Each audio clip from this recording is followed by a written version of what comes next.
안녕하세요. 최근 HLB가 조정에 들어가면서 보유자분들의 고민이 길어지고 있는데요.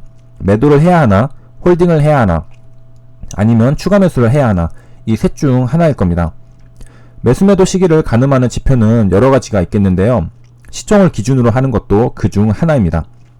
이번 영상에서는 적정 시총은 얼마인지 엿보기 위한 내용을 담았습니다. 제 채널은 항상 속 시원하게 정답을 말씀드리지 않아 답답하신 분들도 계실 텐데요.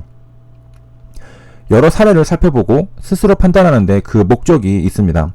저도 그렇게 공부를 하고 있고요. 주식시장은 누가 사라고 팔라고 알려준다고 따라하면 성공하는 게 아니라는 점을 다시 한번 강조합니다. 스스로의 판단만이 생존의 지름길입니다. 개괄적인 내용부터 차후 영상들에서는 구체적인 차이점을 다뤄보겠습니다. 다른 바이오 기업과 비교를 해볼 텐데요. 제가 타 섹터의 기업과 비교하지 않는 이유는 다음과 같습니다. 퍼라는 지표를 살펴볼 텐데 대부분 아실 겁니다. 퍼가 섹터별로 천차만별인 걸 우리가 확인할 수 있는데요. 어떤 섹터는 2배, 어떤 섹터는 50배까지 달합니다. 단순 비교를 할 수가 없습니다. 섹터마다의 특징이 있는 건데요. 왜 이런 현상이 생기냐면 본질적으로 사람은 미래를 예상하는 상상력을 가지고 있기 때문입니다. 사람에게 상상력이 없었다면 현재 재무제표에 따른 적정 기업 가치가 정확하게 나왔을 겁니다. 혹은 인류가 멸망했을지도 모르죠. 바이오 업종의 펄을 자세히 살펴보진 않았지만 아마도 높을 것을 예상해 볼 수 있습니다. 왜냐하면 적자가 나도 마법의 단어 기대감으로 주가가 상승할 여지가 엄청나기 때문이죠. 신약 개발이 힘들지만 한번 되기만 하면 시총 몇 조는 우습다고 다들 생각하실 겁니다. 그런 기대감의 차이가 있기에 섹터마다 퍼가 다른 겁니다.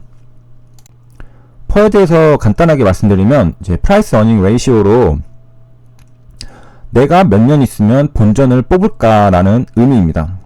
프라이스를 어닝으로 나눠준 비율이죠. 오늘 볼 거는 셀트리온과 HLB를 비교를 해보겠습니다. 먼저 HLB는 4조 4천억이고 셀트리온은 현재 23조입니다. 가장 빠르게 펄을 확인해 볼 수 있는 거는 제가 지금 누른 것처럼 들어가서 재무지표를 클릭하면은 여기에 퍼와 PBR을 볼 수가 있습니다. 저는 여기서 시가총액만 가져오겠습니다. 순이익은 제가 이미 가져왔는데 시가총액에서 여기 최고인 부분들을 사실 차트에서 확인해도 되겠지만 귀찮기 때문에 그대로 가져왔습니다. 왜 맥스로 가져왔냐면은 주가가 과연 어디까지 찍을까를 한번 보기 위한 거라서 최고점 퍼가 얼마일까를 계산하는 게 목적이죠. 그리고 순이익은 데이터는 여기 사업보고서를 클릭을 하면 2019년 4월 1일에 나왔죠. 여기에 재무제표 가보면 매출액, 영업이익, 그리고 당기순이익이 있습니다. 이 데이터들을 가져온 거고요. 그게 여기 순이익에 적혀있는 겁니다. 단위는 전부 다 원으로 맞췄습니다. 제가 셀트리온을 선정한 이유는 바이오 업종들 대부분 재무제표가 적자입니다. 신약에 대한 개발을 계속해서 하고 있고 셀트리온처럼 이렇게 매출이 발생해서 흑자가 나고 있는 기업은 드뭅니다. 바이오시밀러라서 가능한 것도 있고 바이오의 대세 상승을 가져왔던 주도주였죠. 셀트리온이. 그 근본에는 실적이 있었습니다. 최근 유명했던 바이오 종목들 재무제표를 보면은 전부 다 이렇게 빨간색인 걸 알 수가 있죠. 신라젠부터 해서 셀트리온으로 계산을 해볼 거고요. 말씀드릴 거는 과거의 실적을 나타내는 재무제표와 현재 시총을 비교하는 건 사실 어느 정도 무리가 있습니다. 왜냐하면 HLB의 현재 시총은 글로벌 3상, 임상 3상 성공이 반영되어 있지만 아직 매출에는 전혀 반영되지 않았기 때문이죠. 이 점을 감안하고 비교를 해봐야 합니다. 신약이 나오기 전까지는 투자만 일어나다가 한번 성공하면 매출이 발생을 하고 뭐 순이익, 영업이익 등 엄청난 숫자가 뒤에 찍히게 됩니다. 이 영상의 결론이기도 하는데 결국에는 각자의 몫이 이 뒤에 영업이익, 순이익이 얼마가 찍힐지를 도출해내는 작업이겠죠.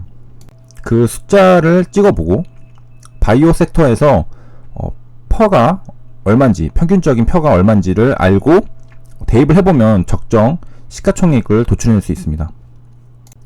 뭐 이후 영상에서도 이제 차근차근 다루겠지만 소스들은 많죠. 제가 올려드린 항암제 전세계 매출 규모, 전세계 시장 규모에 대해서도 올려드렸고, 리보세나닙이 이제 시판이 된다면 그 중에 뭐 마켓시어를 얼마나 가져갈지, 그리고 뭐 네오파마 50% 떼주고, 그래서 계산을 어느 정도 추정을 해볼 수가 있겠죠. 자, 그럼 셀트리온 계산을 한번 해보겠습니다. 먼저 2016년의 퍼입니다. 퍼는 아까 말씀드렸지만 시가총액을 순이익으로 나눠주면 나옵니다. 간단하게 나왔죠. 86이라는 숫자가 나왔습니다. 가장 최대치였던 이제 시가총액으로 계산을 한 결과로 퍼가 이제 86이라는 것은 내가 본전을 뽑으려면은 86년을 기다려야 한다. 뭐 일반적인 뭐 다른 좀 고루한 종목들의 경우에는 뭐 워런 버핏이 좋아하는 이 퍼가 상당히 높다고 볼 수도 있겠죠. 하지만 바이오 업종은 의미가 조금 다릅니다. 자, 그러면 이제 2017년으로 가겠습니다. 2017년 주가부터 이제 본격적으로 상승 탄력을 받죠. 이때 퍼는 어땠는지. 이때 퍼는 72가 되었네요. 가만히 분석을 해보면 시가총액은 대략 이제 2배가 되었죠. 13조에서 27조가 되었으니까 대략 2배가 되었습니다. 하지만 퍼는 낮아졌죠. 이 낮아진 거는 순이익이 그만큼 더 증가를 했기 때문에 더 낮아지게 된 겁니다. 보면은 2배 이상 증가를 한 걸 알 수 있겠죠. 2배 이상이면 앞에가 3, 2여야 되는데 6이 더 늘은 걸 알 수 있고, 시가총액 약 2배 정도 늘었죠. 그럼 대망의 이제 2018년도는 이제 대세 상승기가 최정점을 찍었던 그 시기입니다. 그때도 계산해 볼 수 있겠죠. 놀라지 마시고, 퍼가 184, 무려 작년 2017년에 비해 2배 이상 늘었습니다. 보면 시가총액도 이제 한 2배 조금 안 되게 이제 늘었는데, 순이익이죠. 순이익이 꺾였습니다. 셀트리온 대세 상승이 끝날 때쯤 기사를 보신 분들은 이제 아시겠지만, 셀트리온의 상승세가 멈췄던 그 핵심이 그 매출이 반토막 나는 그때부터였죠. 실적이 계속해서 성장해 오다가 꺾이는 순간부터 이제 조정을 거치고 하락으로 이제 전환을 했었던 거죠. 그래서 순이익이 줄어들고 시가총액은 높아지니까 184가 됐습니다. 일반적으로 퍼가 높으면 고평가, 퍼가 낮으면 저평가가 되는데요.